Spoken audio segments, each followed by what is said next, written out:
Our loving God in heaven, we thank you for this Sabbath day.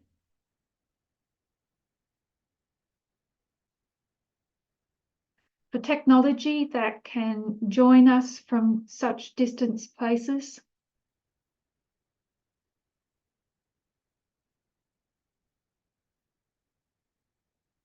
For the truths of the movement that fuses our hearts together, hearts and minds together.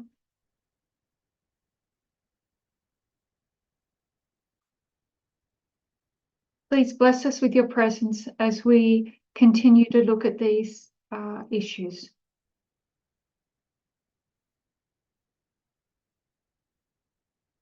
We do ask for the Holy Spirit in Jesus' name. Amen.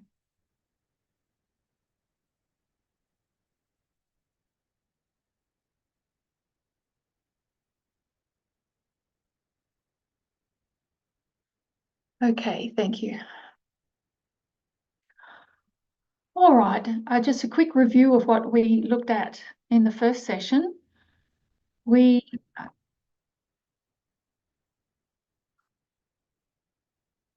looked at an article from the New York Times that explained the connection between the manosphere at an individual level and the manosphere that we see in the Trump government.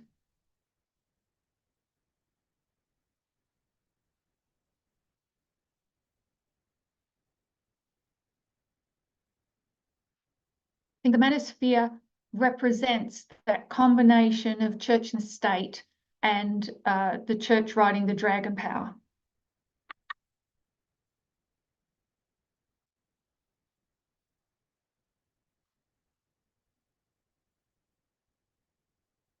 We understand church to be much broader than that, representing culture and the desires of society.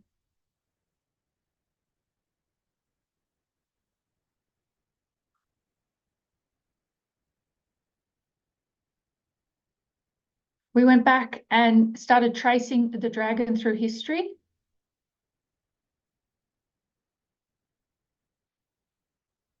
And we've come to 1798.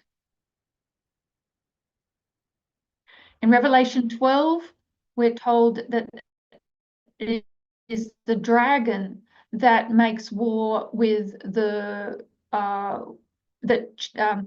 wants to destroy the woman in the wilderness, the church in the wilderness.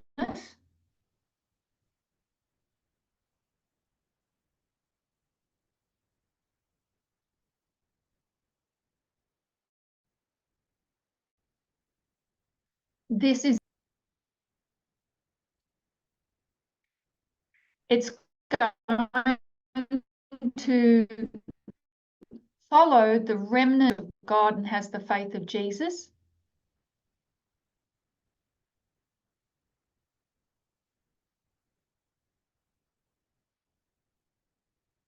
And it's going to follow that church into the New World, into the United States.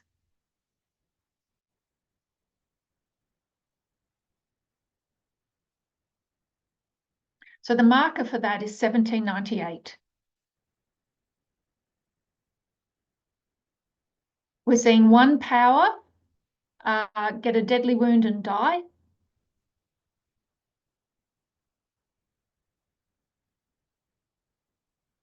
The papacy gets it's revolutionary France that delivers that wound and death to the papacy.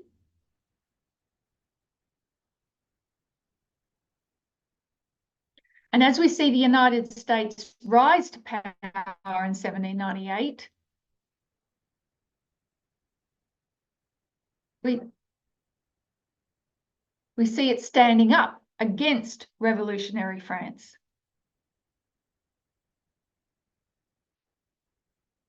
We looked at a political cartoon from 1798.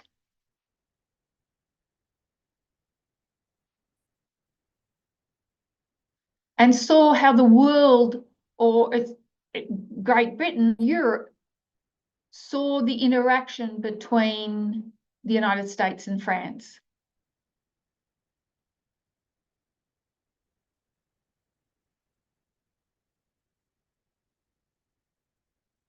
This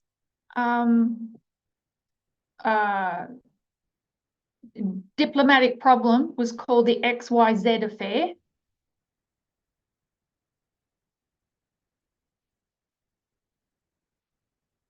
Where France is desperate for money.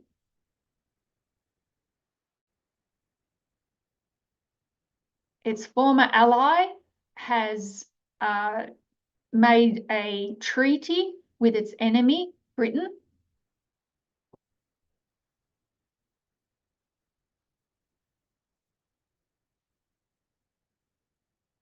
So it's been confiscating goods off American trade ships.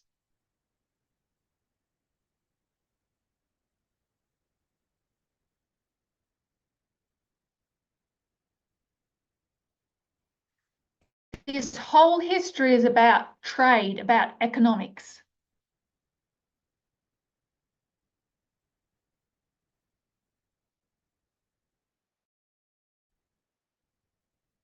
The United States is losing money. It needs this trade with Great Britain.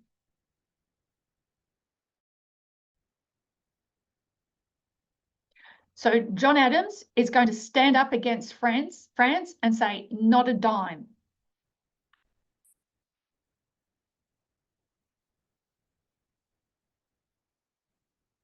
One of the ambassadors had it's a famous saying.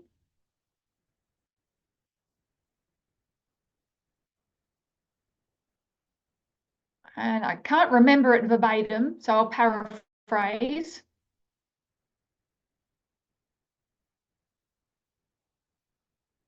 But he said, not a dime. We're not going to give you a dime, France. We're going to put our money into the military.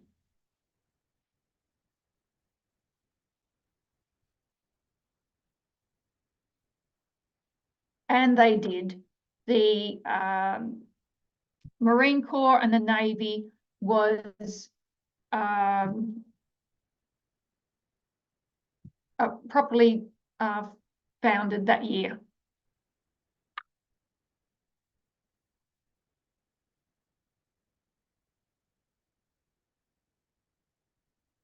Formally founded. But what John Adams, the president, is going to do is take advantage of this situation.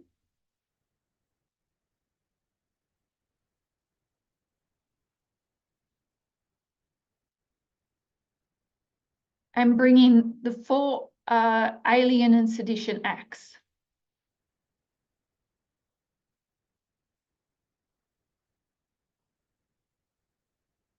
This is to strengthen the executive power.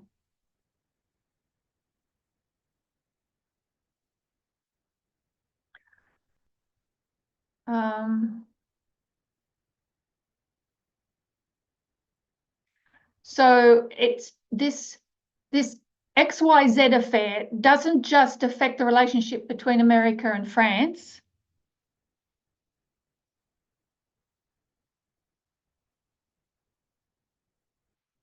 It's going to create a partisan divide between the 2 political parties in the United States.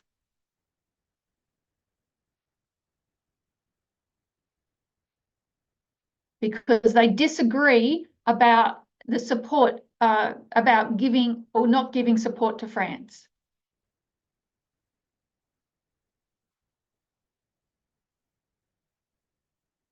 So we're going to take a look at another chart.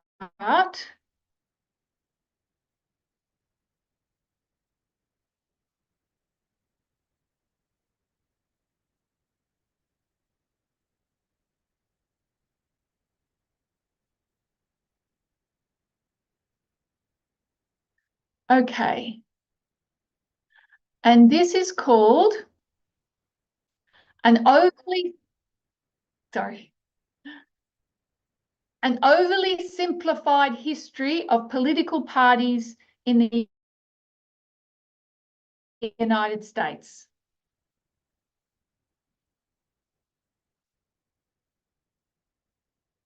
And what I love about this chart is that it's overly simplified.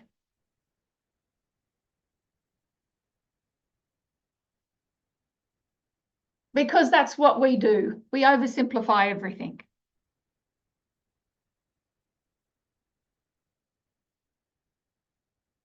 So what this chart is going to do, it's written by a woman called Kathleen Cowell.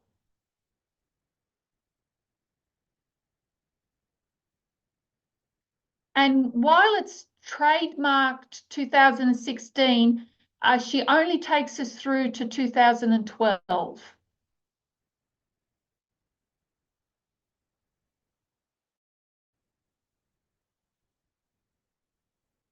But it's still very worthwhile to look at. She's going to lay out the 6-party systems between the birth of the United States and 2012.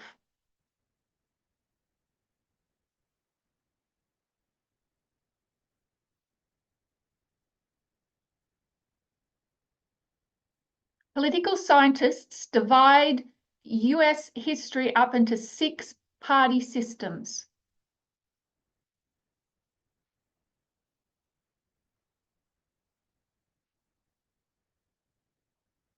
If I just go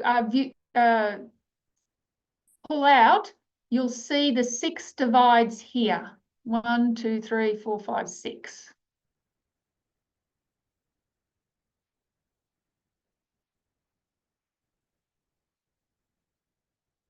So political commentators are now discussing when the 7th party system has started.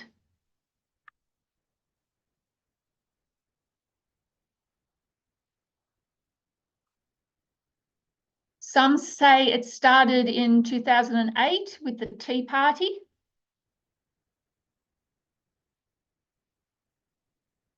Some say it's too early to tell. We need to wait and see how the Trump government develops.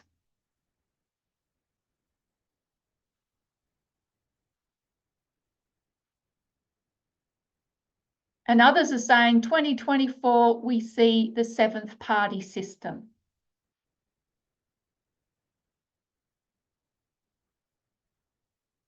These eras of party systems represent times when the governments were, they represent particular periods of time when before the parties changed.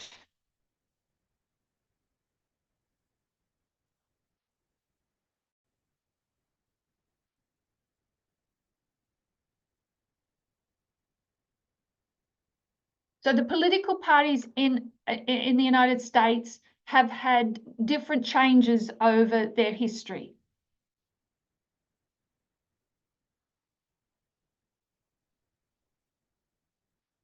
And it's divided up into 6, and now they're looking at the 7th.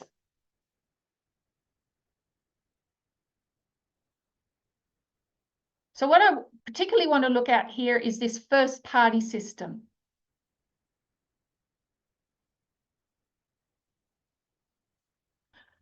So this begins in 17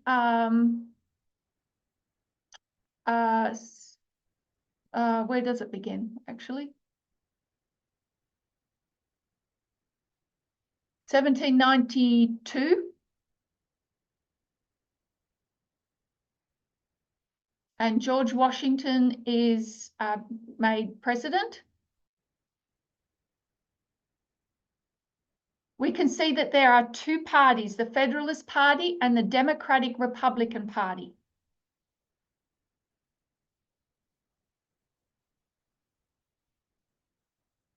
Now, back in history, it was actually only called the Republican Party.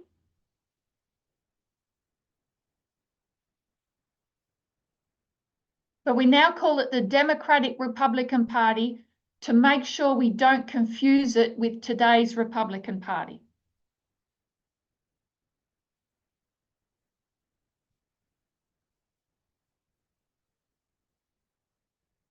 It's not related to today's Republican Party. So you can see that at the beginning, these two parties, if you look at the lines, they're joined with George Washington.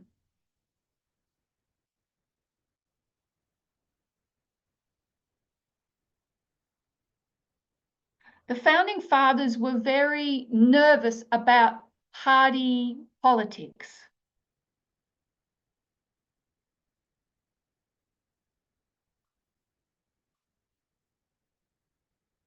They knew that it's dangerous when you have when people when the country's so divided by partisanship.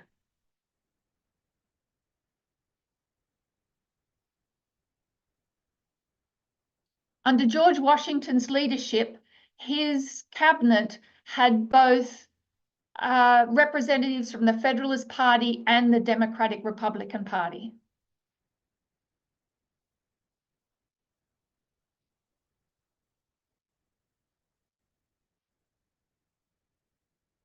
So you can see here that the Democratic Republican Party were pro-French.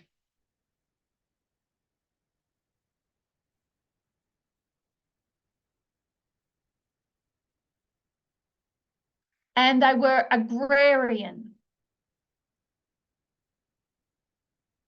which more country people.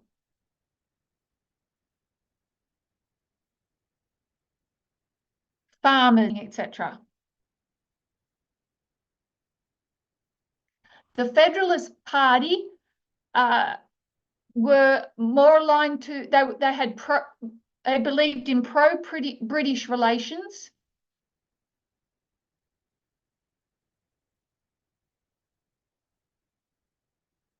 And they were, they wanted a central bank. They were more business related.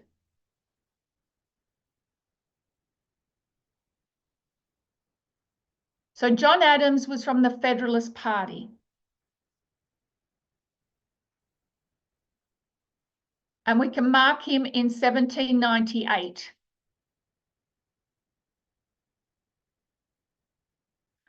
So there was a contention here right in the beginning of their history.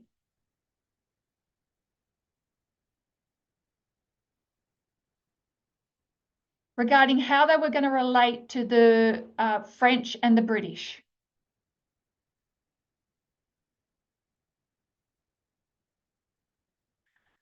And yes, so the Democratic Republican Party wanted to support the French Revolution.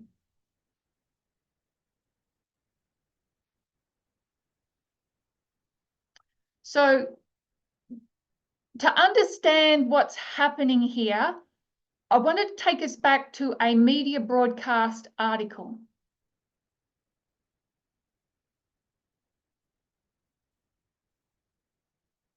And it was posted earlier in the month.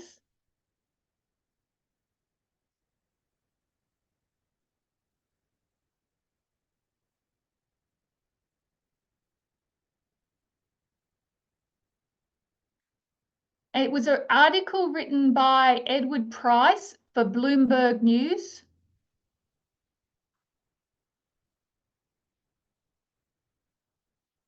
Trump's rise marks the end of a long progressive era in the United States.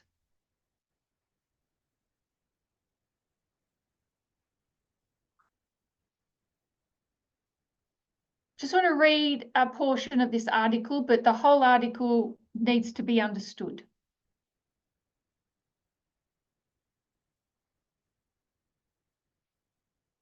You'll notice this is a picture of Donald Trump addressing the joint session of Congress on March 4.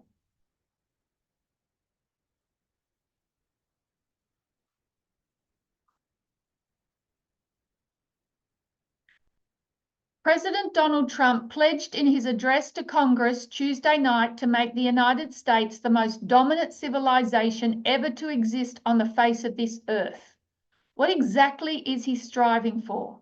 It may have been a throwaway line in a ceremonial speech, but after all, this is the president who insists he wants to absorb Canada and Greenland.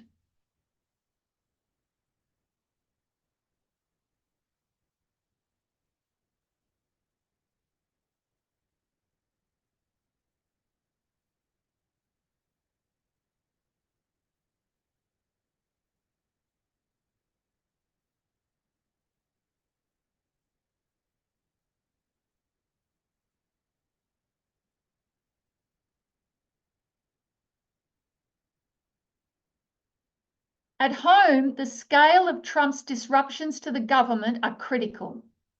They suggest he wants to remove the progressive aspects of the state that have been built up continuously since the 18th century, 1700s. It doesn't appear he will be satisfied until he has cut, or at least drastically curtailed, the ability of the state to regulate industry and support the maintenance of varied rights.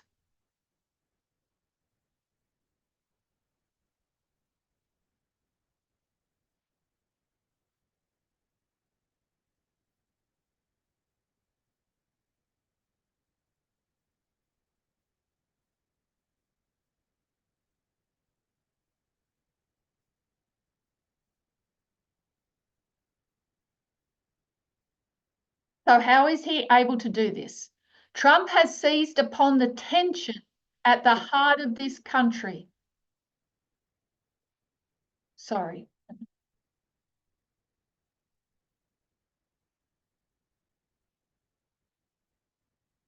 The Declaration of Independence in 1776 was radically libertarian. It defied English law. It defied a king. But keeping such rights required a move away from libertarianism through the creation of a constitution in 1789. That meant crafting American law and obeying it too.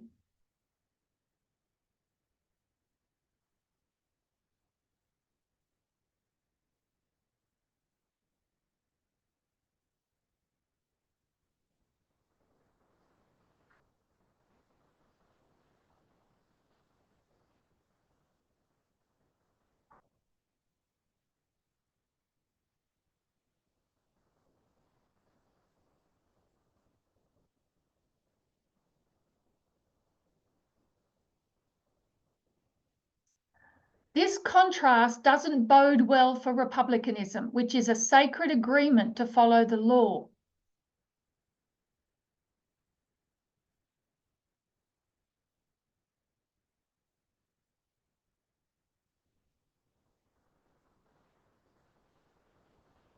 The state we know today was born in the 1780s when elites convened and wrote a constitution. But the nation, the community that empowers that state, was born in the 1770s. It came from agrarian populist rage. The American nation was made by breaking the law. The American state was made by a return to lawfulness. Over time, those contrasting strands of rebelliousness and the law-abiding have been largely reconciled. The spirit of 1776 and the letter of 1789 have fused.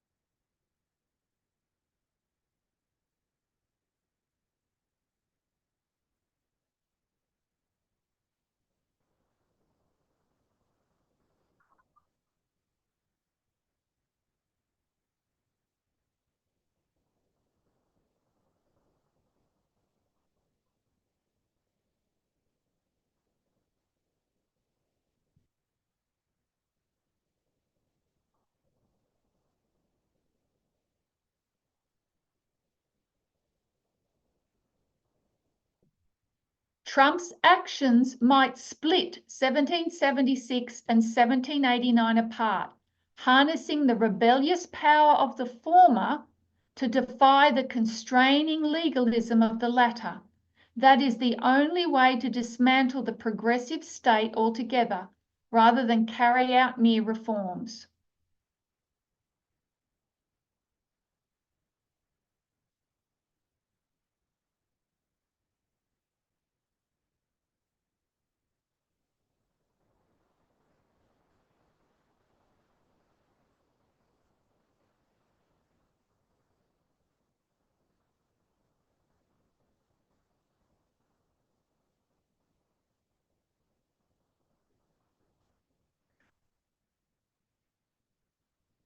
So the article goes on to explain how the government has become more progressive at each major historical turn.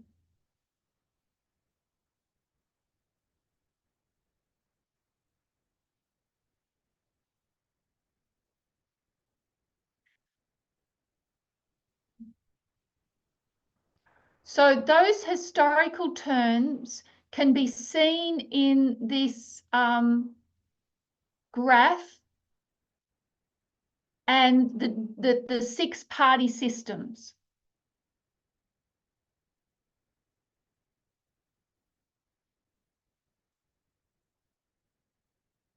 How the country has become more progressive with each stage.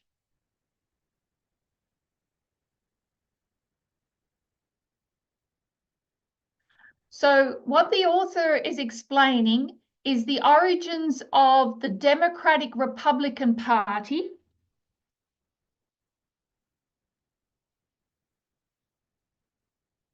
is the spirit of 1776. It's the populist rage that rose up in revolution.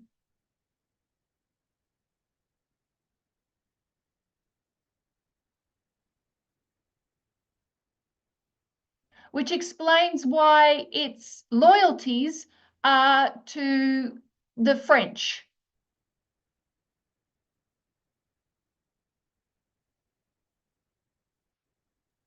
As the French are rising up in their own revolution during this time period.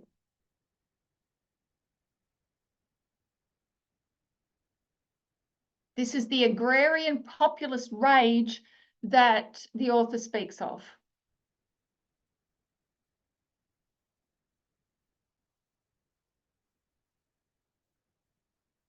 The Federalist Party represents the letter of 1789.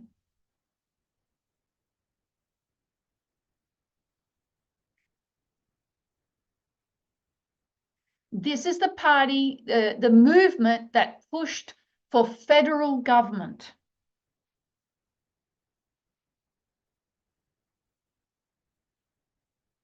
A central government that oversaw the states.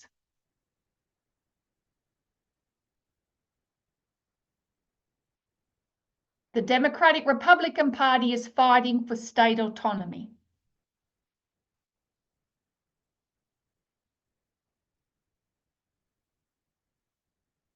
That their roots are anti-federalism.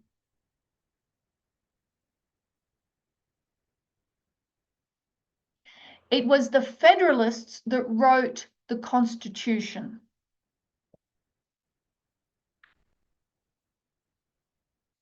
In order to get the anti-federalist states to ratify the Constitution,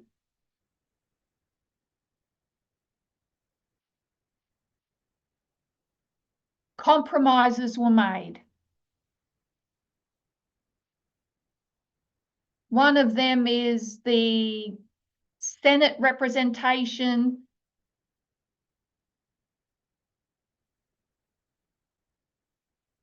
and the other is the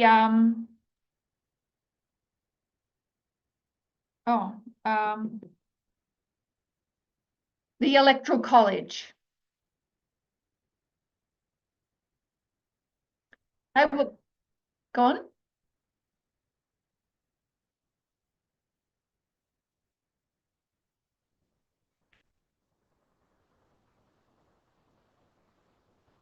Sorry, I can't hear you. Could you say it again?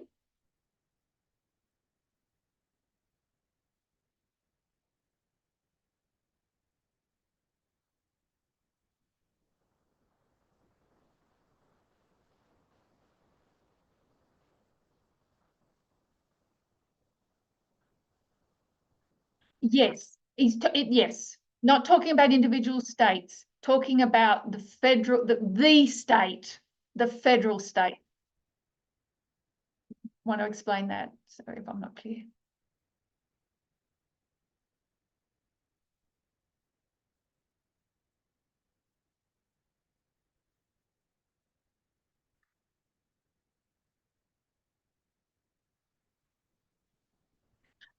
So thank you. The Federalist Party, think of the Constitution.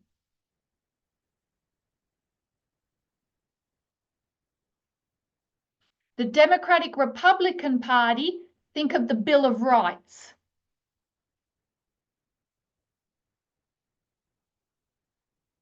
They were the ones that said, we'll agree to the Constitution, but you better have a Bill of Rights.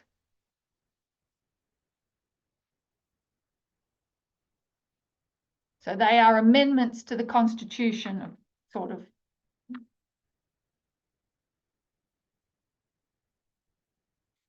So the letter of 1789 is the Federalist Party. It's the law.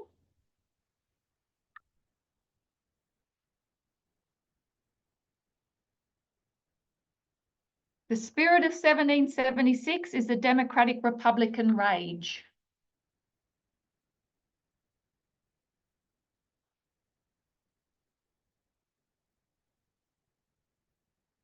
And what the Federalist Party did in this 1798 history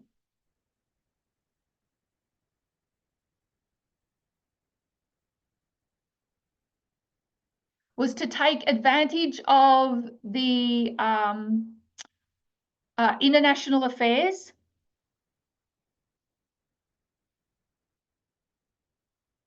and make extra laws to protect their own party.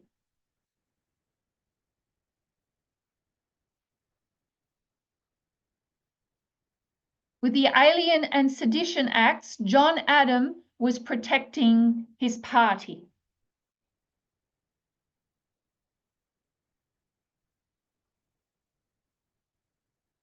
And stopping any negative reporting on what he was doing.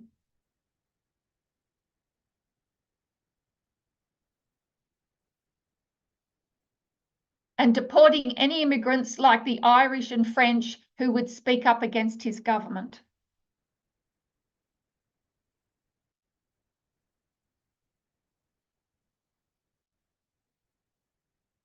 So this decision was so unpopular that the Federal Party, it really brought the Federal Party to its end.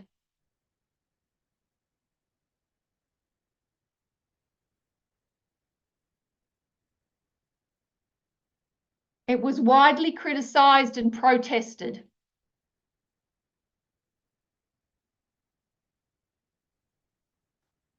See, the Federalist Party controlled the Congress, so they were able to pass these laws that suppressed the opposition party.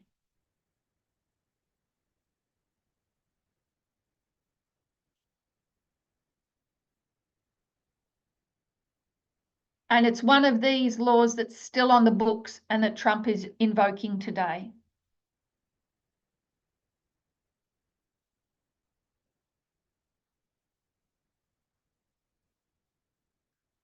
The Irish were targeted because they naturally supported the Democratic Republican Party.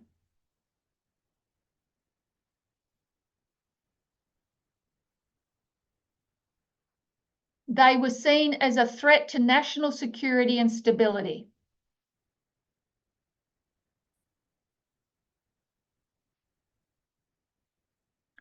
So it wasn't just the French, the Irish were targeted as well.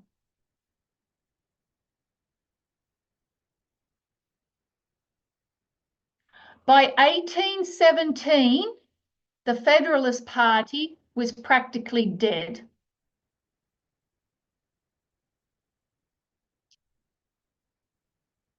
And it ushered in a period called the Era of Good Feelings.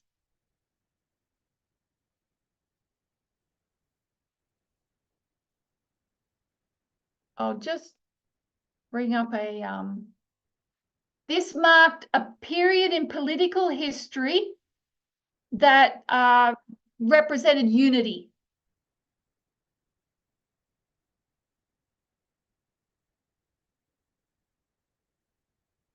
It was a temporary end to the two-party system with the death of the Federalist Party.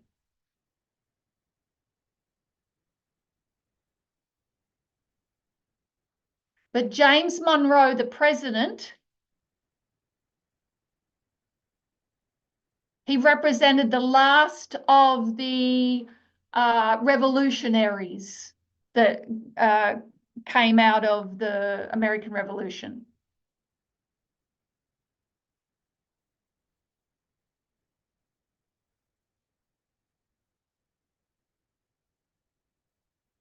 Did I lose you?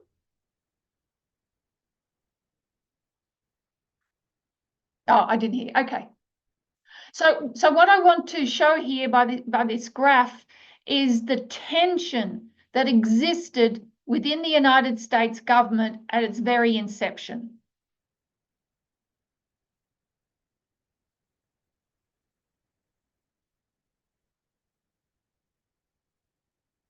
We can see the dragon power at work.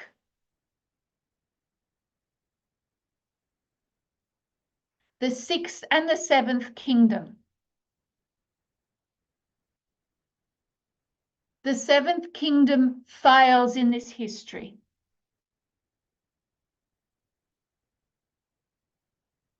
As the dragon power rises in and out of prophetic history from the story of the Bible,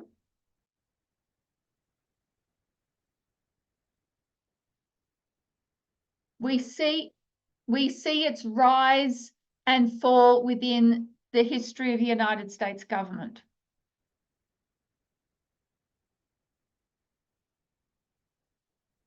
And the Federalist Party here is a failure. But what happens? Oh, go on.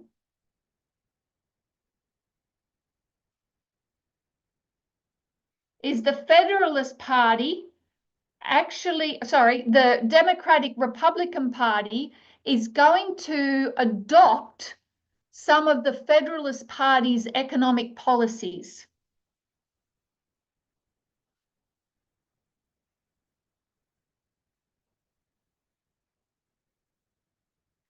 And some of its principles.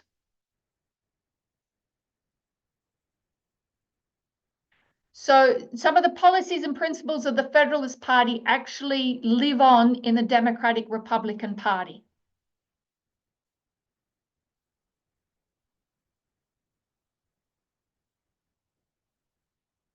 So as we just scroll down, I'm not going to spend too much time on this, the rest of the history.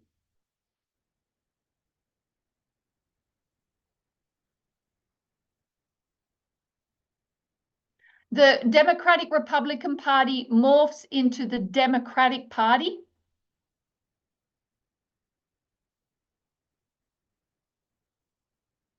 During the second party system.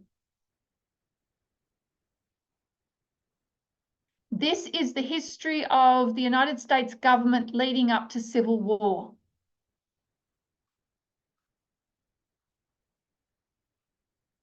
It takes in the election of 1844, which has been covered by this movement.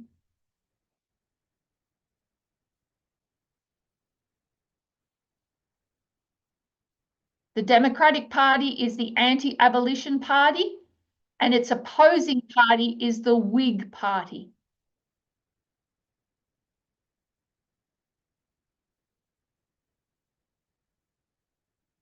We note here that it is in this history that the Democratic Party takes on the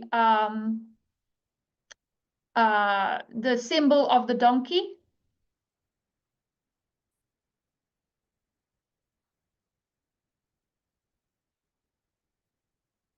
It will be during the third party system where the Republican Party will take on the symbol of the elephant.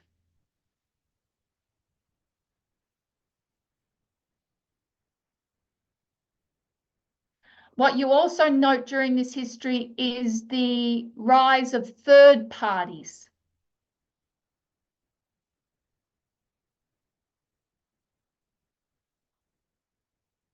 Like the Know Nothings, the Liberties, and the Free Soil parties.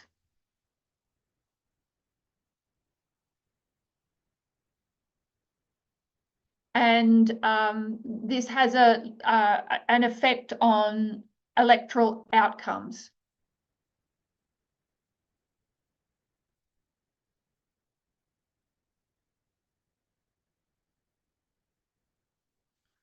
So the Democratic Party is going to be anti-abolition,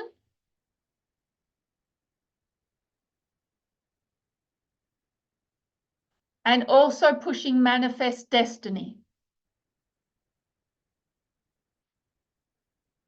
We can notice also that it wants free trade and anti-government spending.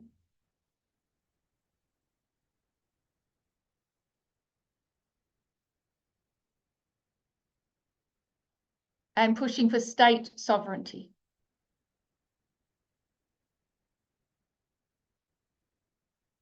So, and the Whig Party, which will morph into the Republican Party, has opposing views on those things.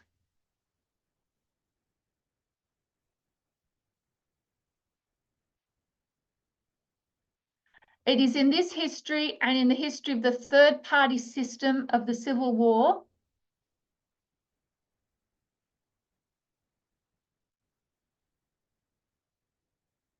that we will see again a failure of the Seventh Kingdom.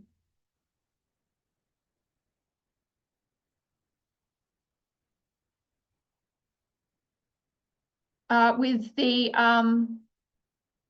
Republican Party here winning the Civil War.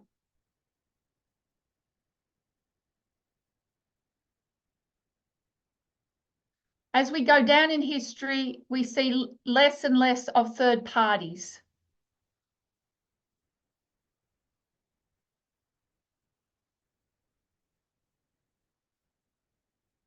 But never again will we see a bipartisanship between the parties.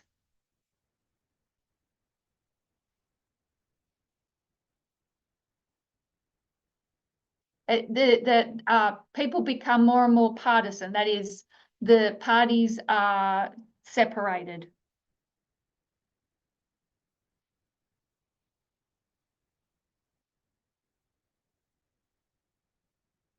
It is during the 1888 history that the Dragon Power will also try to rise to power.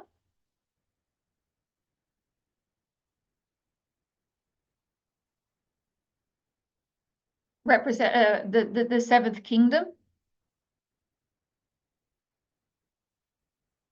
And then we go through the history of the fourth party system.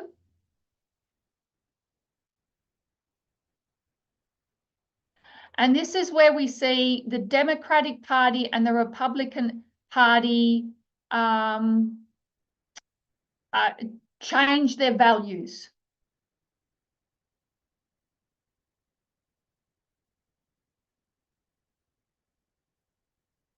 Because of the New Deal and the civil rights of the 1960s,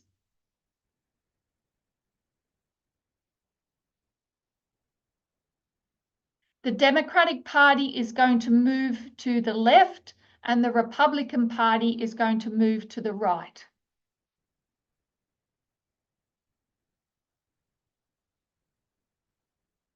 And that history has been well covered by the movement.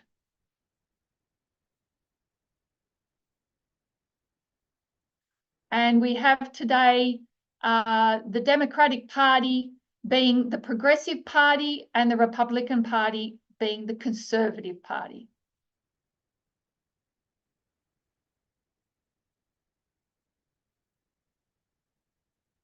And this happened during the fifth party system.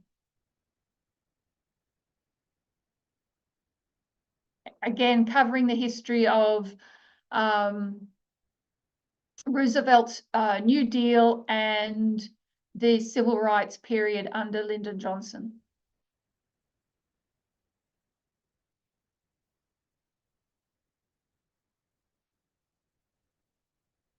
And so this graph will take us down to the six-party system in the 1960s.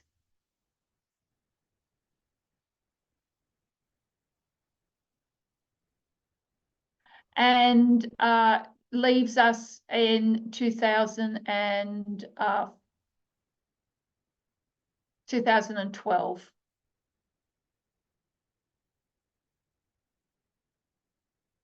With the Tea Party movement developing after the financial crisis of 2008.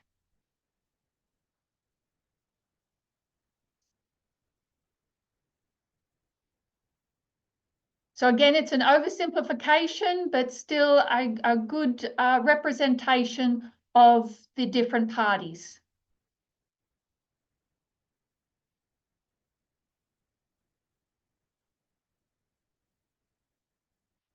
What I wanted to note today was the tension that existed in 1798 between the two parties.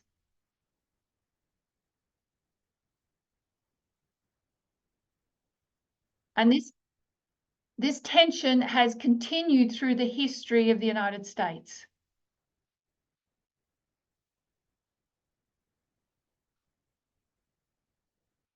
We can mark the sixth and the seventh kingdom through this history.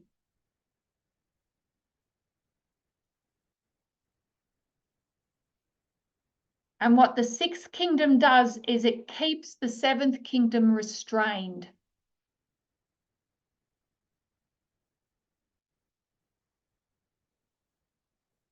Which can be clearly seen in the history of the Federalist and Democratic Republican parties.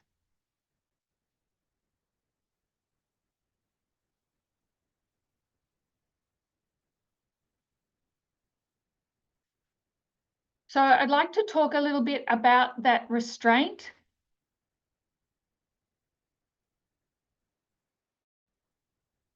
Because in 1798, that is what William Miller wanted to understand.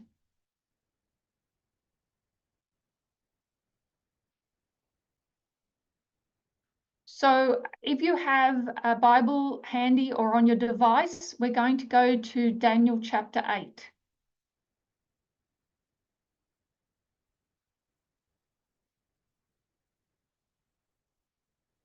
So there are 4 prophetic lines in the book of Daniel.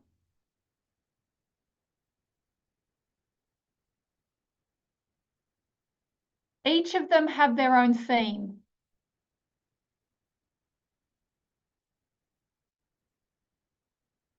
Daniel 8 differs from Daniel 2, 7, and 11 because of its theme.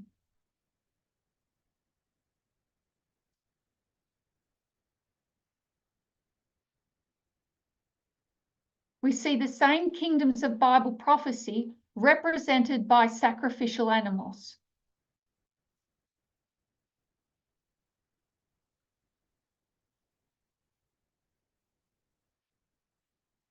These sacrificial animals are disfigured.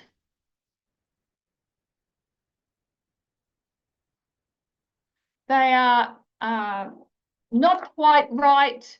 They are not suitable to be brought to the sanctuary.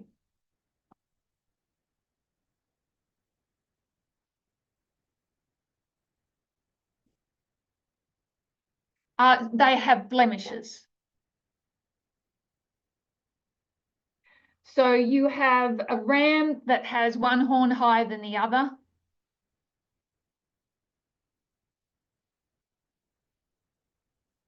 And a he-goat that has a horn between its eyes.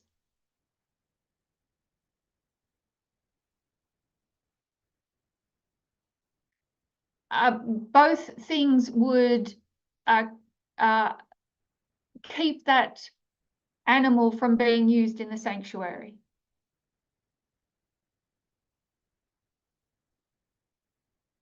They would be considered blemishes. So the theme of Daniel chapter 8 is apostate religions.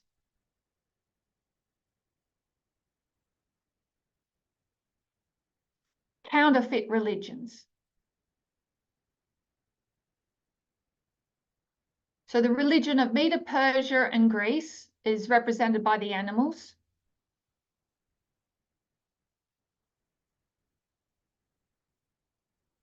And we know that those animals are tied to the horns of the altar.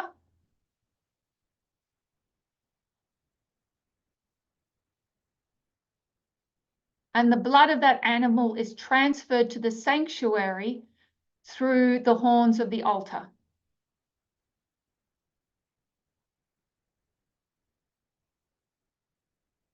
So the little horn that's represented is of Rome.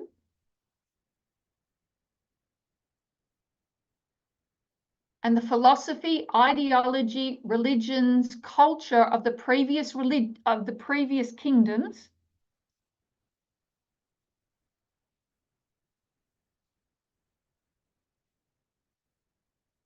is transferred to pagan Rome. Pagan Rome is the little horn of Daniel 8.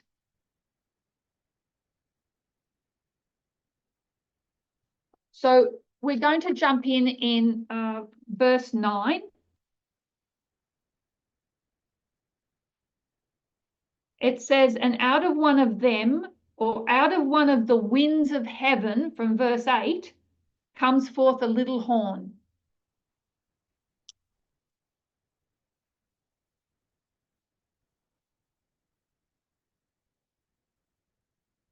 It comes from the west. It comes from the west wind.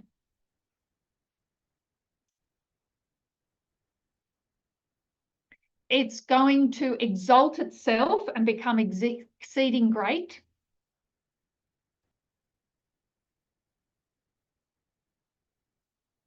Towards the south and the east and the glorious land.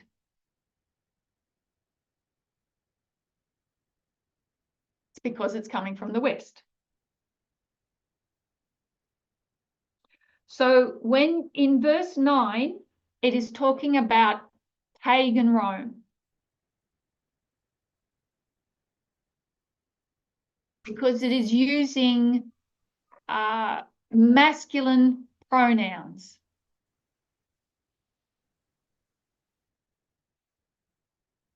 In verse 10, we see the use of feminine pronouns.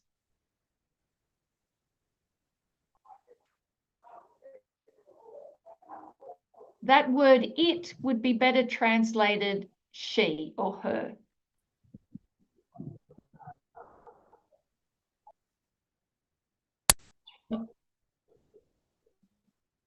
So the feminine pronouns are referring to papal Rome, the church.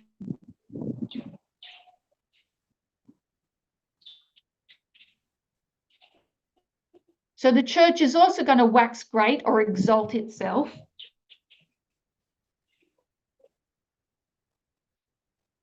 It's going to become a persecuting power.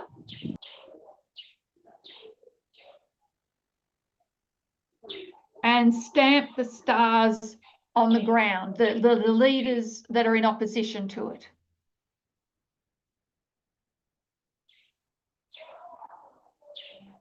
In verse 11, we're going to oscillate or spin around and go back to pagan Rome.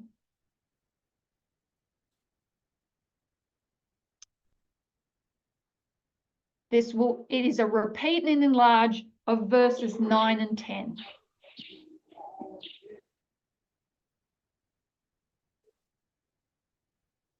Yea, he, pagan Rome, will exalt itself even more,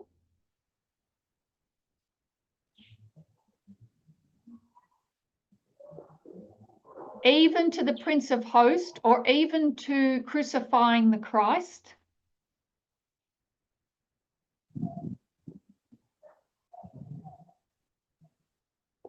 And by pagan Rome, the daily will be taken away.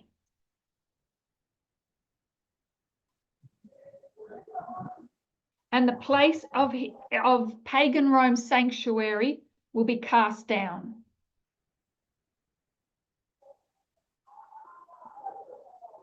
So pagan Rome is going to take away the daily.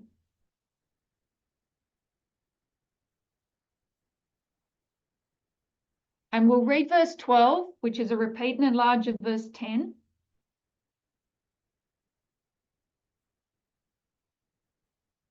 And an host or army was given it, or her, the church, papal Rome.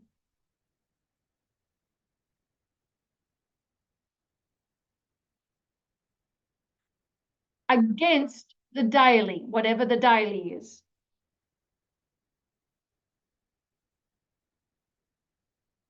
By reason of transgression or the sin of church and state combining.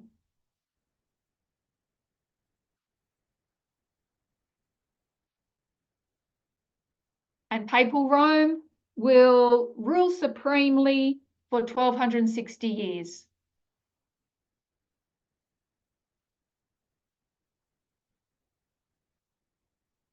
So when William Miller got to these verses, as he was studying through the Bible,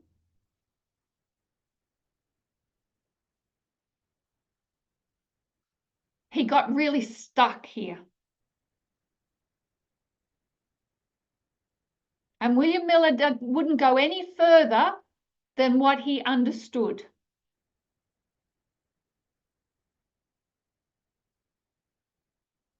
So he spent a considerable amount of time trying to work out what this daily was.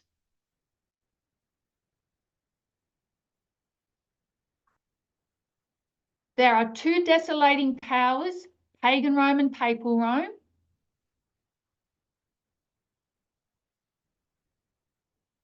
And it is pagan Rome that is going to take away the daily.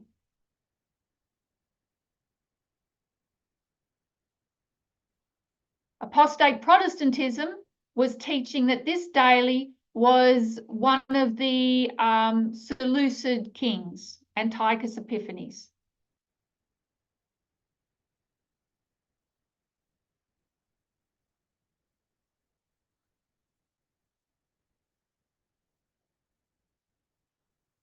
Yep, that was it. And for many reasons, this didn't sit well with Miller.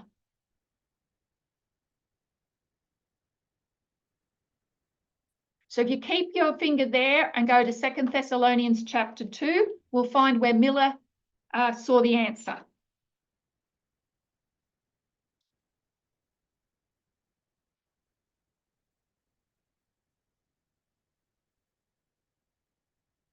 So the Thessalonians had a problem. They were Adventists. They believed in the imminent return of Jesus Christ. And the problem was that some of their members were dying.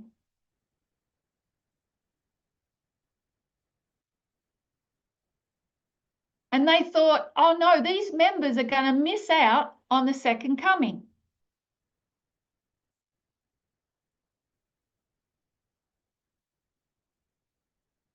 The Jews had a very poor understanding of the state of the dead.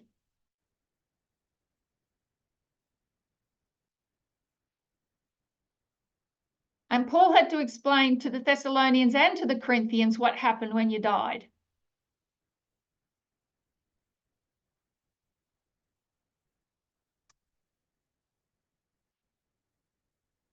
But the Thessalonians also had a very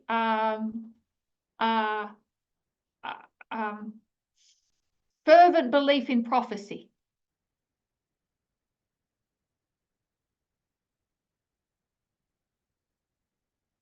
So what Paul is going to do is he's going to explain to them that Jesus can't come back yet.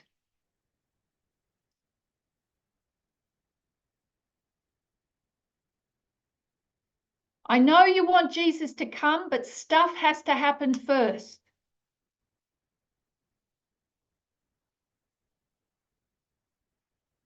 And Paul's going to give a commentary on Daniel chapter 11 to the Thessalonians.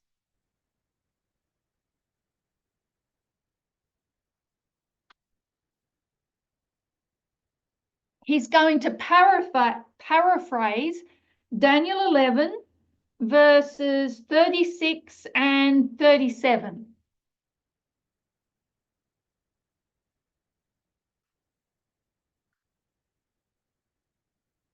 And tell them that the man of sin has to come first.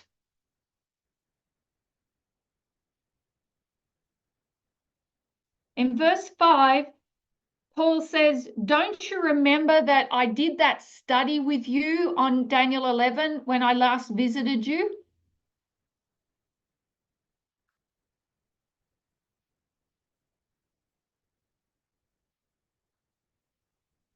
Verse 6, and now ye know what withholdeth, that he might be revealed in his time.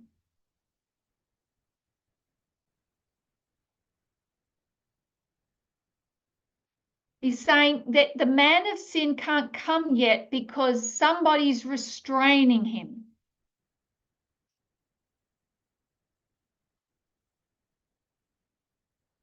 And you know who this restraining power is.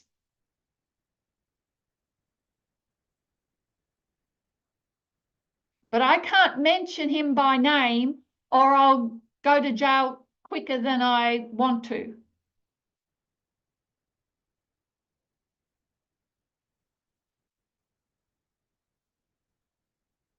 So Paul never says Rome out loud, or I should say, writes it down.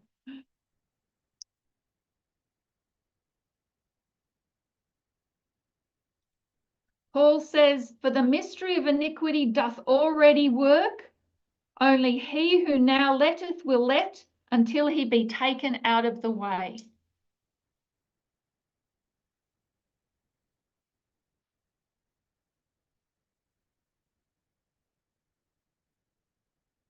There is a mystery of iniquity at work in the time of the early Christian church.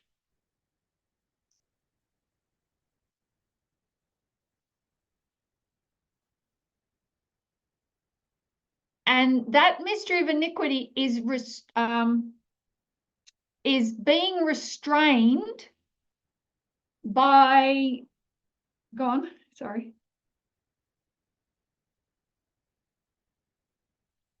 is being restrained and won't be able to rise up until the restraining power is taken away.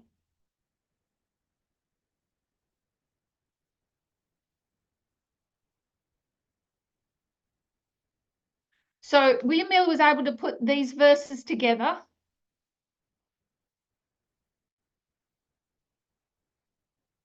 and see that the restraining power of the man of sin or the papacy was pagan Rome.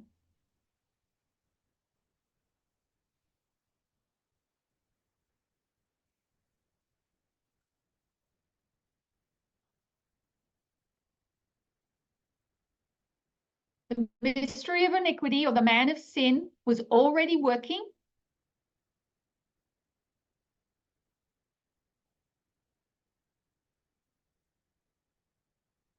Only the power that's restraining it has to be taken out of the way.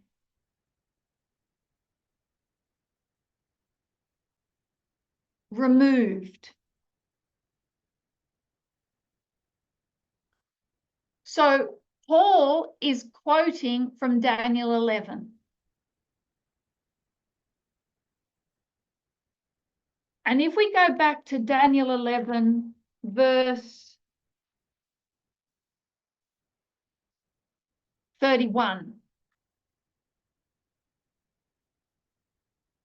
we'll see a different version of events than to Daniel chapter 8.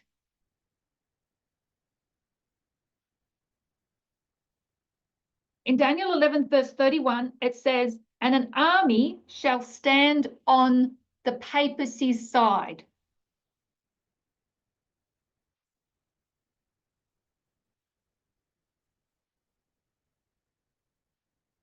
And that army shall pollute the sanctuary of strength, or the city of Rome,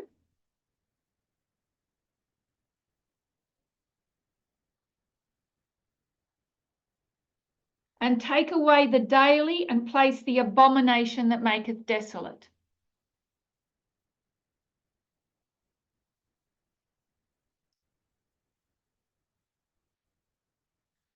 In this verse here, the daily or the continual, which is what it means,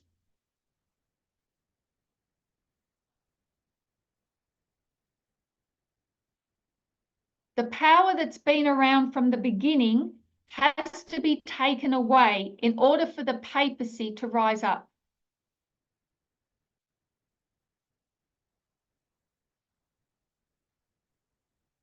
The army that's given to the papacy is the pagan Roman army.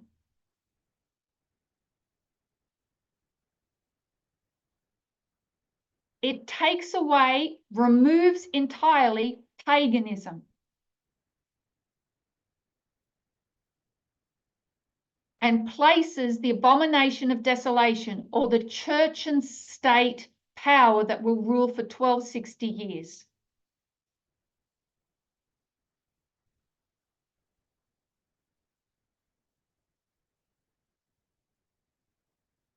So Miller understood from Second Thessalonians that the restraining power was pagan Rome.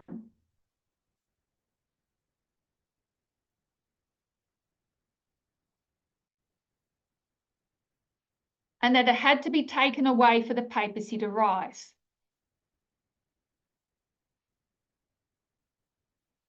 Paul is referencing Daniel chapter 11. When you go to back to Daniel chapter 8,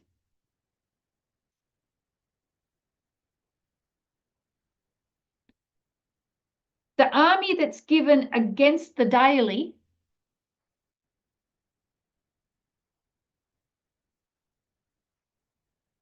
when it says in, verse 11, that the daily was taken away,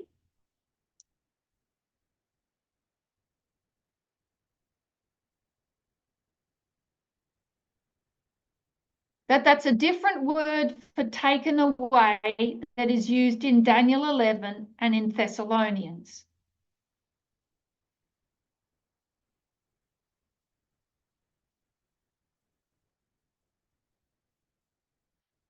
That it's a sanctuary term for when you took away the sacrifice from off the altar, but you lifted it up and exalted it.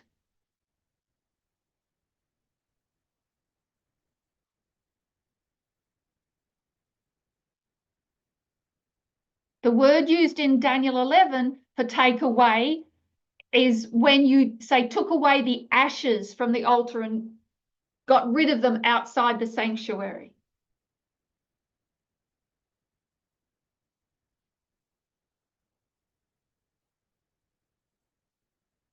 Or you took away the scapegoat and took it into the wilderness.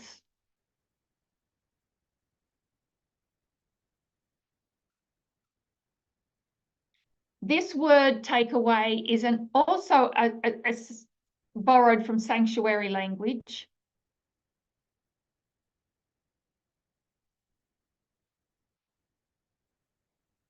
But it means to lift up and exalt.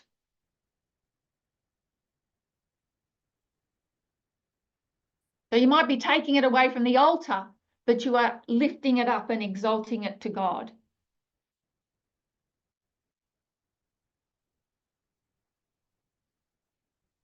So this is understood in a counterfeit sense.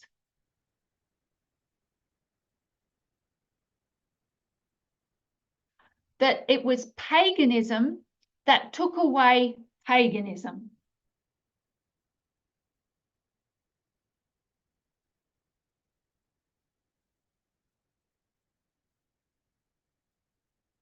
It was the pagan Roman armies that converted from paganism to Catholicism.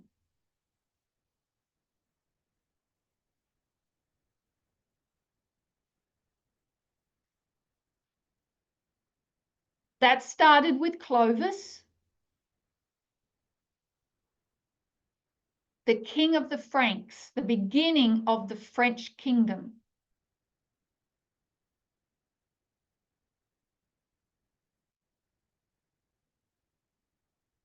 France dates its birth from the baptism of Clovis.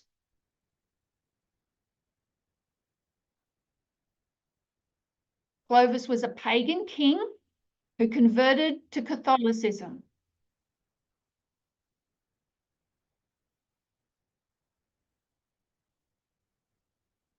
It is in that sense that paganism took away paganism.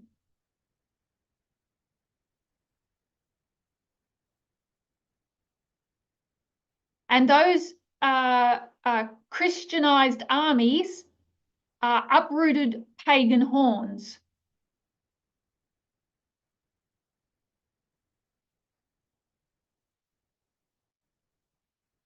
So it was also responsible for literally taking away and getting rid of the remainder of paganism.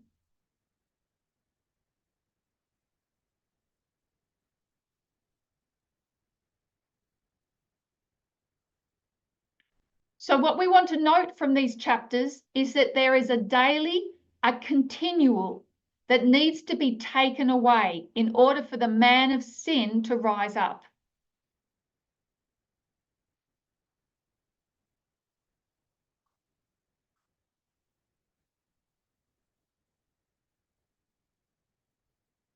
So when we look at the history of the United States government,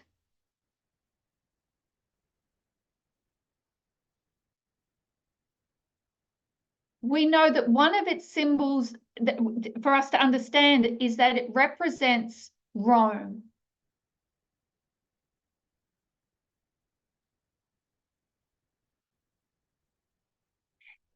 It is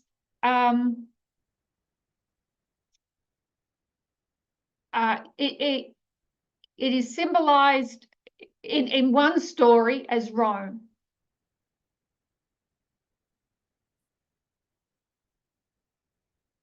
And as we follow the history of its political parties,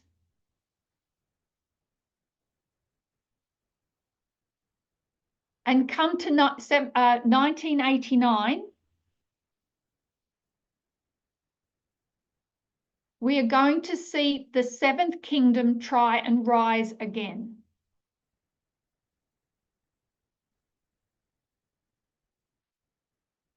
Just as in 1798, that they were both present, but there was a tension between them.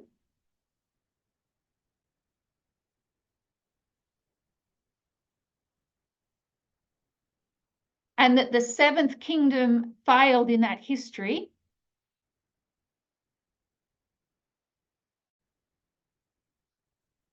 We come to 1989 and we can overlay that same history.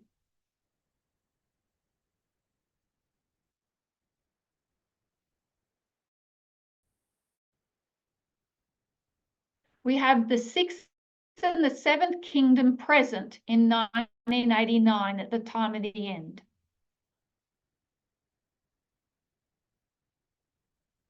But right through the history of the United States, we see there has been a continual or a daily.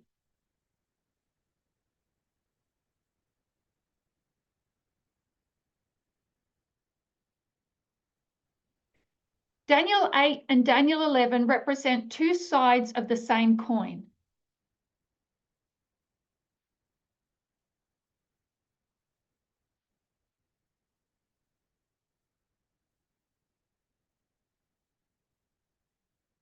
In one sense, something has to be totally taken out of the way.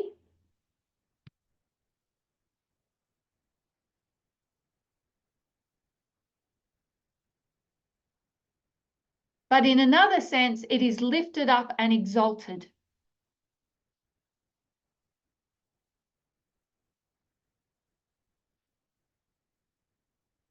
And this is what has been achieved through the overtaking of the Republican Party.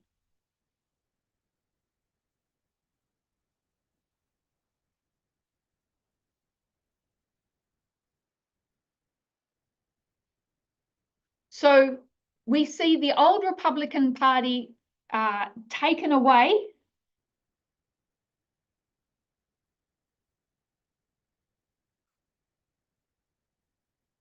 It is a new beast, a new Republican Party.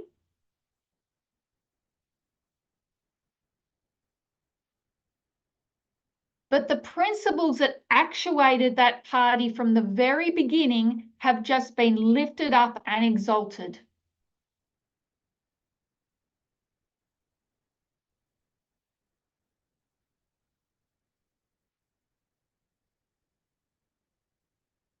If we go back to the initial parties and their push for control over trade,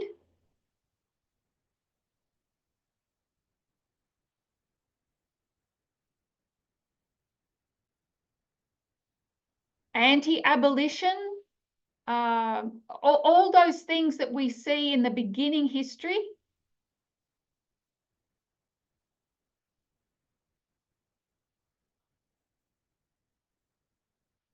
they have just been modernized and lifted up and exalted in this new Republican Party.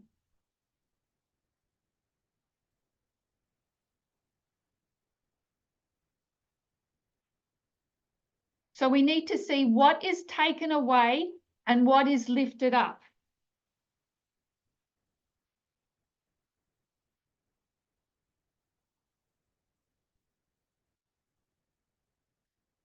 So I think that's where I'm going to end the study today, because I'd like to continue springboard from that in my next study.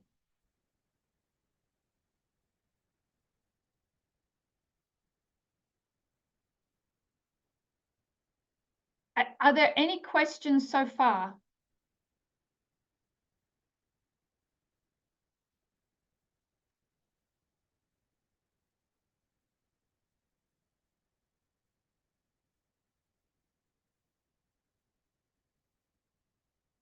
Yes.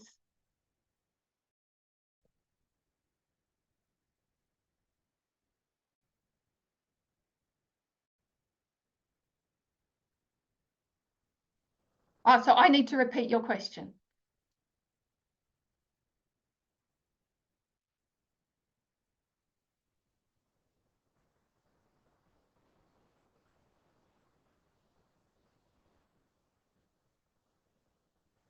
I missed the beginning of what you said. Sorry, could you just repeat it?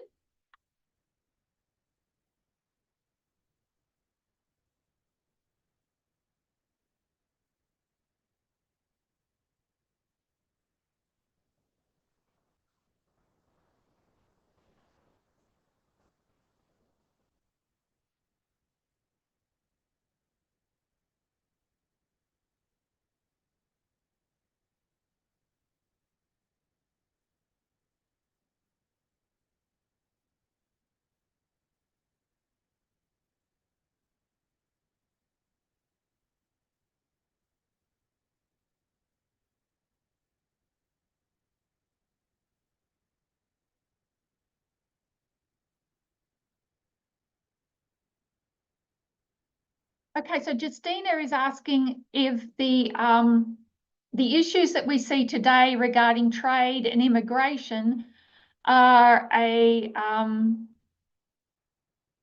a repeat, is that correct, of what we see in the 1798 history.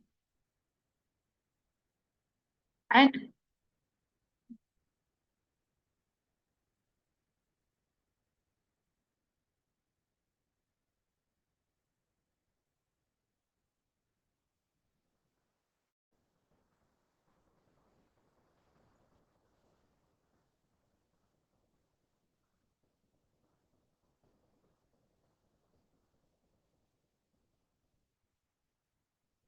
yeah, so I would say yes, the issues that plagued the country from its birth.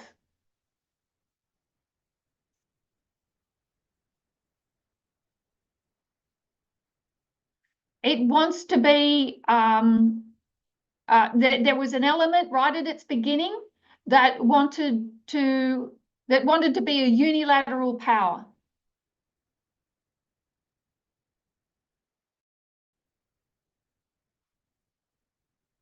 It was happy to make treaties as long as that it benefited itself.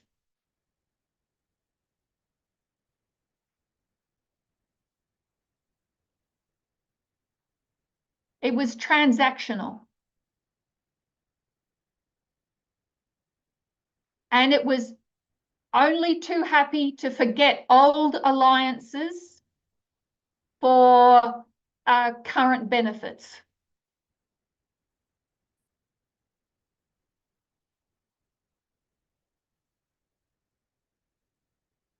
These economic decisions also had effect on how it treated people.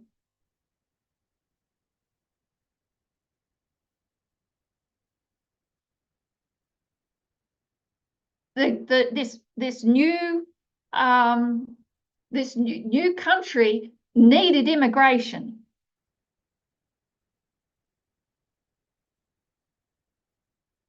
What the Federalist Party wanted to do was control that immigration so there would be no dissenting voices.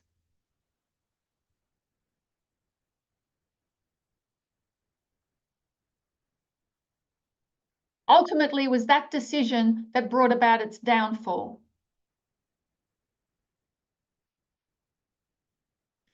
It didn't mind immigration as long as it was slavery.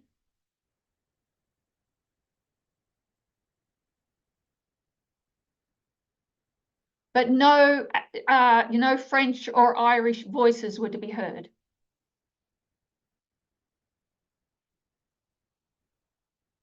No voice that would stop the growth of economic prosperity.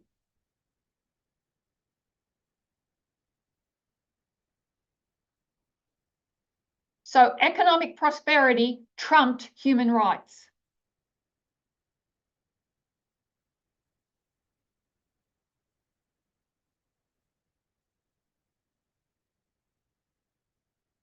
I think that what we're seeing Trump do today is deport people that have been speaking out against his administration.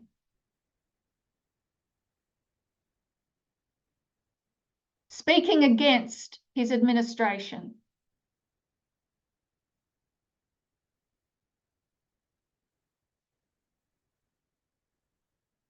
So there are many people, many innocent people being caught up in that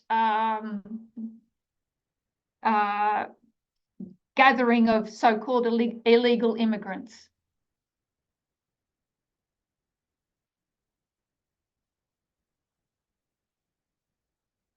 Just as John Adams used the excuse of invasion to bring in these 4 laws,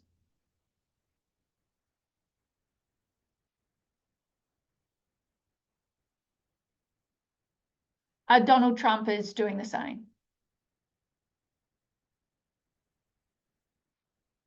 Because the law isn't just about being at war with somebody, it's also about being invaded.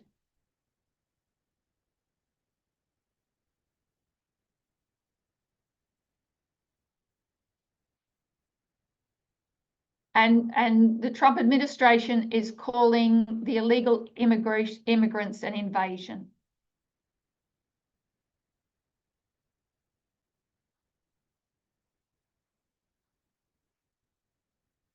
So this is a good illustration of what we began the study with. What the manosphere looks like at a corporate level.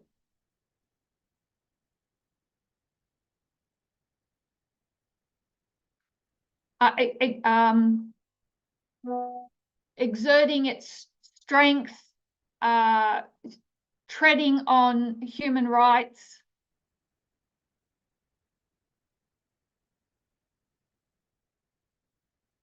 how it looks. So the original article was about the poor body image of young men.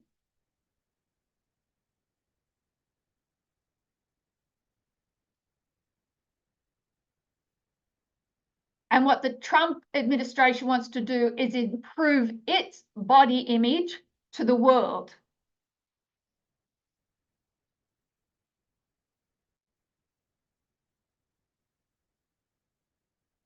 So if you go back to that political cartoon of 1798 and see how the world was viewing the international affairs,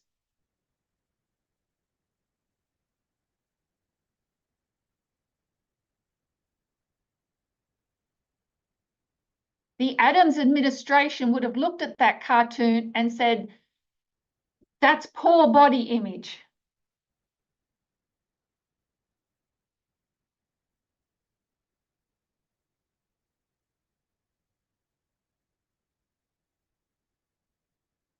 So the Federalist Party, sorry, I lost you.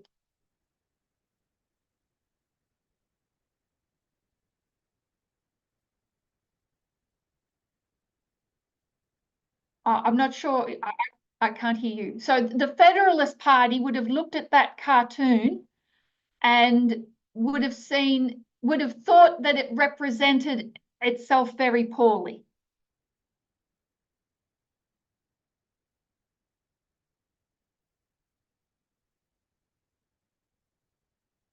Being represented as a vulnerable young woman.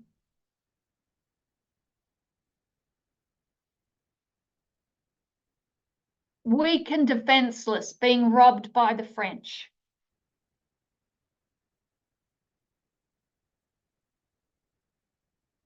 So that's how the world was viewing them.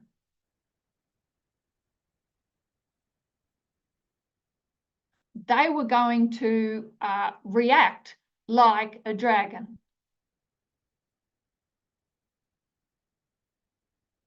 And that, and yes, that it was a incorrect illustration of how America reacted to that situation.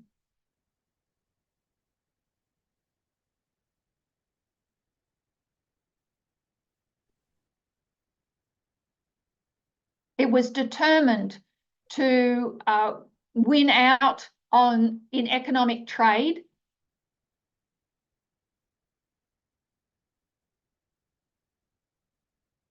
regardless of the debts it owed,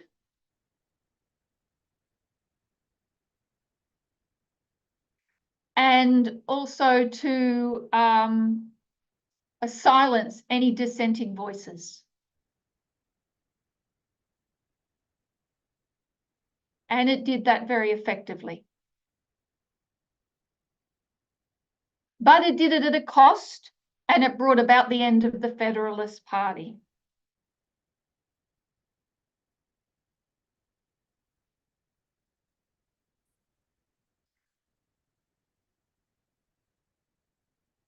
Now, thank you for the question, because I think it helped clarify that.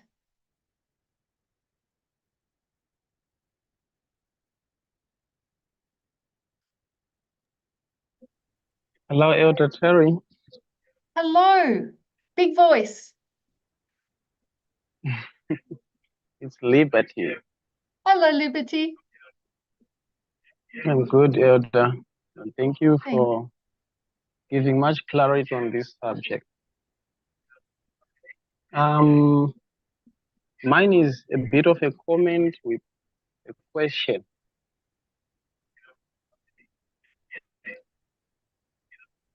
That whenever United States gets into a crisis,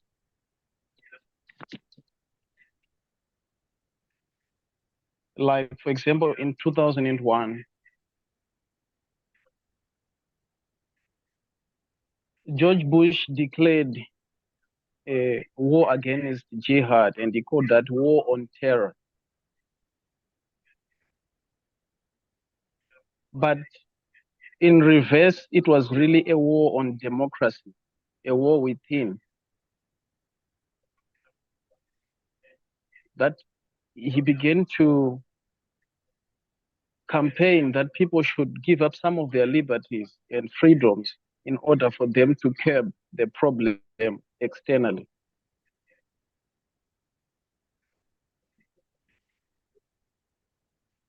And I think this is the same scenario right at the inception of the United States,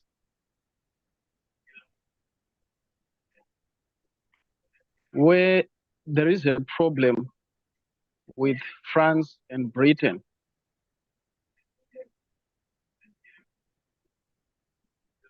That they used that crisis as an excuse to rip apart human rights by those Alien and Sedition Acts. So I thought to just have that rough compare and contrast of 2001 and the history. Now, my question is on the daily and on the daily.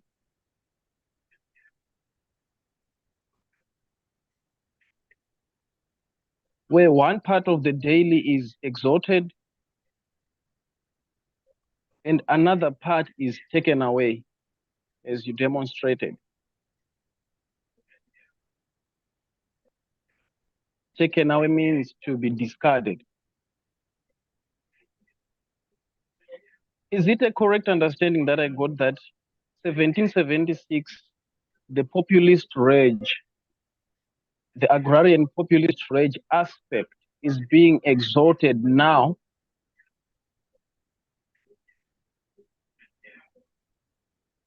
and the 1789 lawfulness, constitution, federalism is being taken away now? So that's my question.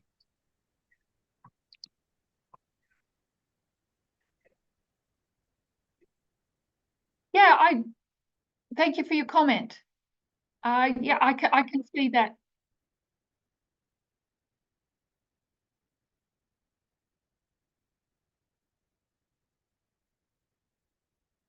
And if you compare the XYZ affair with 2001, we can see that they both we can see the connection of trade.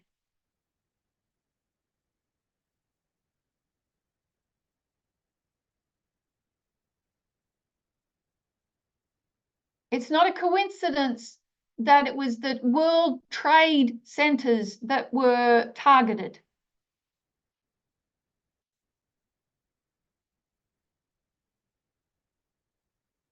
And that shouldn't be lost when we consider the war on terror.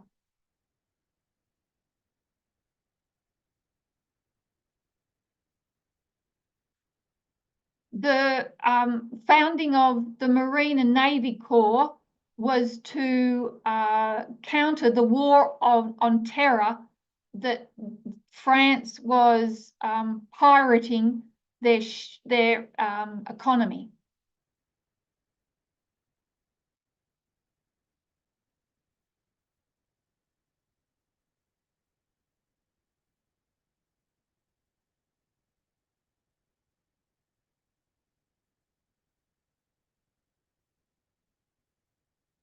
And yet it was all solved peaceably by 1800 in 2 years.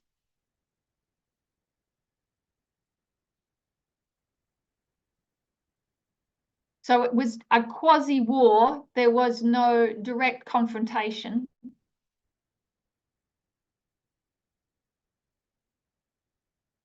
But the situation was used to centralize executive power.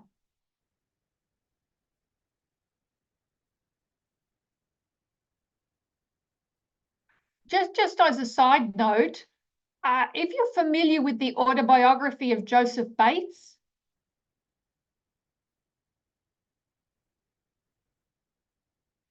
his, he left home as a cabin boy on ships when I think he was about 14 or 15.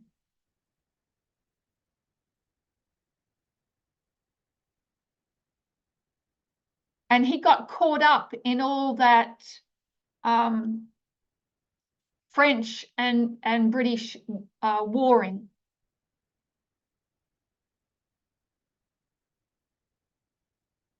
First kidnapped by the British and then by the French.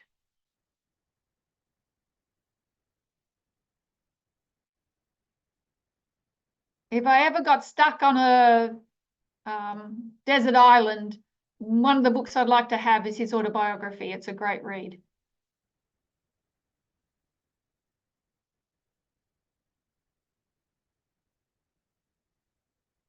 But that history between America, France, and Britain is really tied into early Adventism.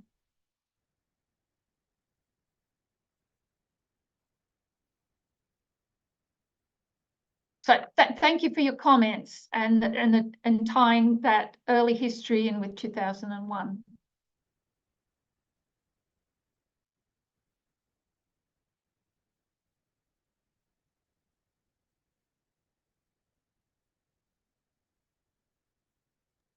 You're welcome.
Oh, okay. So Justina has asked about the Obama and the restraining power on the Republican Party.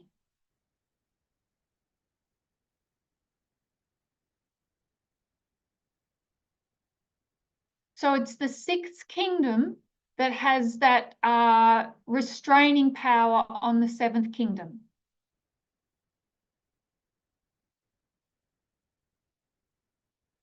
When we go back to the roots of the Sixth Kingdom,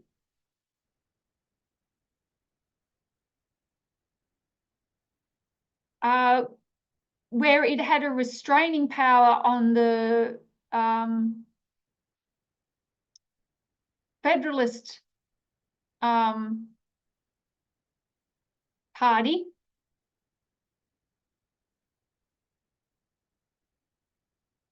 as just mentioned before, it is that populist rage that has been, I guess, lifted up and exalted now.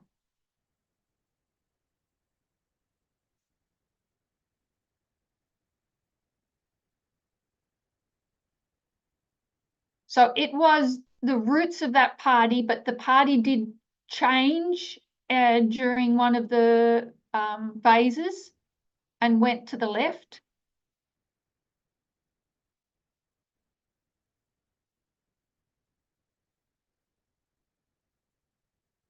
But in Daniel chapter 8, we're following philosophies and ideologies.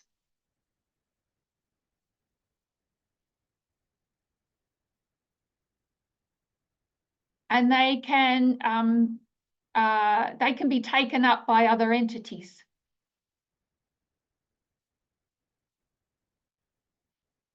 And so we see the philosophy of each party changed during one of the periods.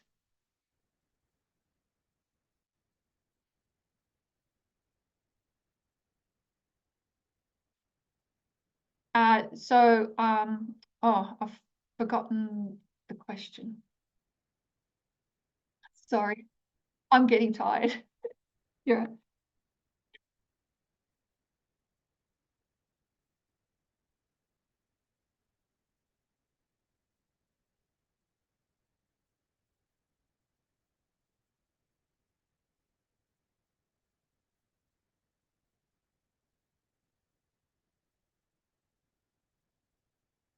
Yes, so that political system was a restraint on the seventh kingdom.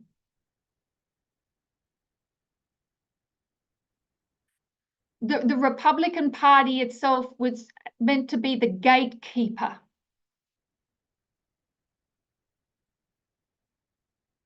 So thank you for bringing that up.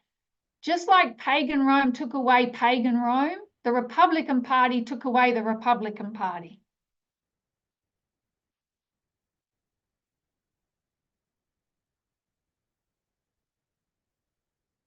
So in one sense, it's taken away and it's a new party. In another sense, it's just been lifted up and exalted.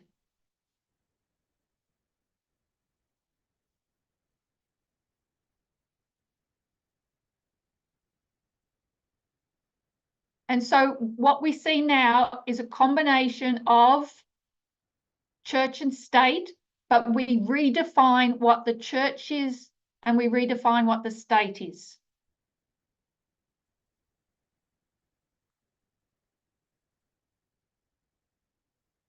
We no longer talk about churches or the papacy. We talk about culture, ideology, philosophy.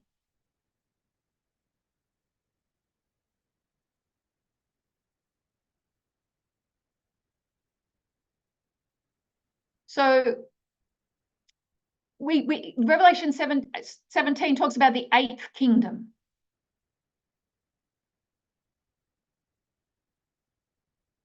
There is no literal eighth kingdom. What it is the first kingdom. If you consider the seven churches, what is this movement? It's the eighth church. It's Ephesus. So we're Philadelphia, we're the sixth church, and we're the first church, we're Ephesus.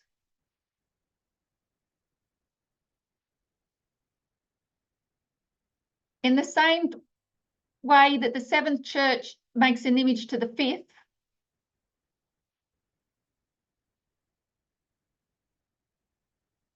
but it's also the eighth because it's the first church.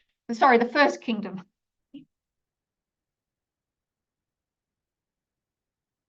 And the first kingdom is Babylon. So all the eighth is telling us is that what we're seeing is modern Babylon.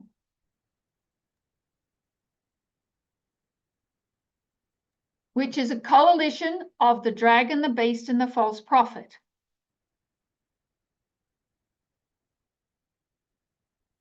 And at the International Camp meeting, I explained how you can see in MAGA the religions of apostate Protestantism, Catholicism, and all the isms.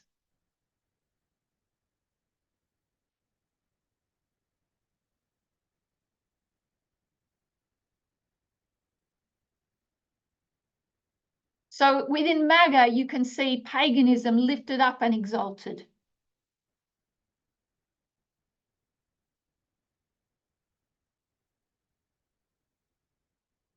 it wants to do away with pluralism, but in a sense, it has exalted pluralism in its very existence.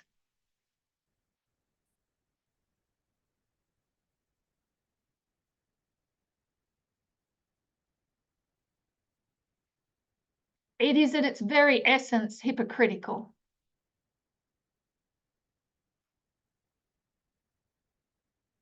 And got to be blind Freddy not to see the hypocrisy as we watch the news every day.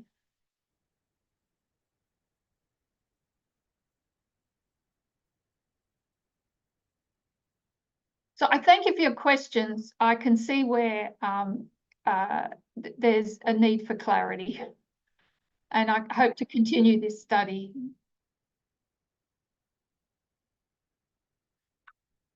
Thank you. If you have any further questions, please don't feel free to write to me as well.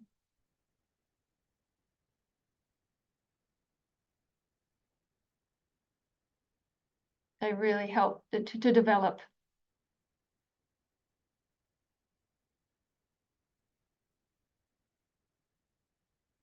I'm sorry, I'm getting old. Yeah, I'm an early to bed person, but I do appreciate that you've made the effort to start your worship early today to accommodate me. So thank you so much. So it's been an early day for you too. Thank you. I'll close in prayer.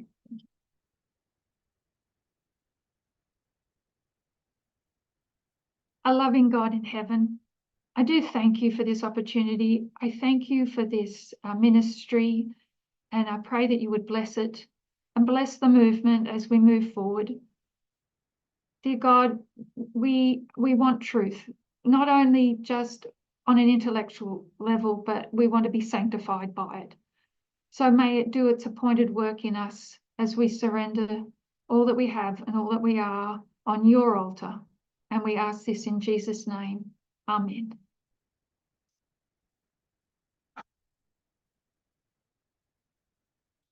Thank you very much.